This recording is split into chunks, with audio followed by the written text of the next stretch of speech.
30 hari 30 resipi koleksi Ramadan dan Syawal bersama Hakak Gorgeous Memasak. Hari ni kita nak buat tahu goreng pedas. Jom tengok bahan dan juga cara nak buat. Mula-mula sediakan tahu potong-potong macam ni. Okey, dah siap. Lepas tu isikan sedikit garam. Tak nak isi pun boleh, tak ada masalah. Ini terpulang Okey, ambil mangkuk, sediakan mangkuk pula tu. Lepas tu masukkan 3 sudu besar tepung ubi kayu.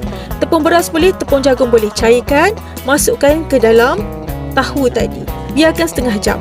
Okey, tumbuk pula bawang putih lebih kurang 8 ulas bawang putih. Tumbuk sampai hancur dan lumat. Lepas tu masukkan ke dalam tahu tadi. Biarkan dia sekejap setengah jam untuk dia rehat. Ambil bawang besar lebih kurang 1 biji, 8 biji cili api, 5 ulas bawang putih. So blend kasar ke semua bahan ini.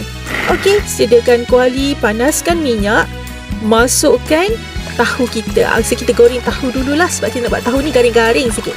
Goreng sebab garing tau. Okey, masuk. Lepas tu setengah-tengah goreng tu boleh letak sikit bahan tepung tadi. Ada garing macam ni, bolehlah angkat dan juga kita ketepikan. Garing macam ni tau, sebab bunyi kriuk-kriuk macam tu. Okey, banyak pula tahu yang kita goreng kali ni kan.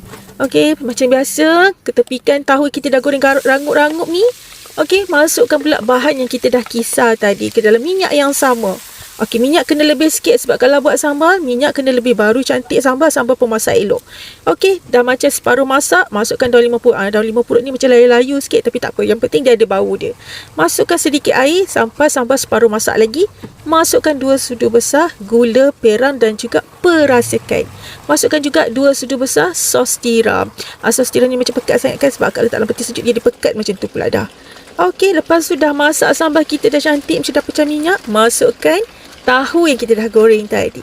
Senang je kan? Jangan lupa cuba tau. Tahu dah siap, boleh hidang. Jangan lupa cuba. Bye.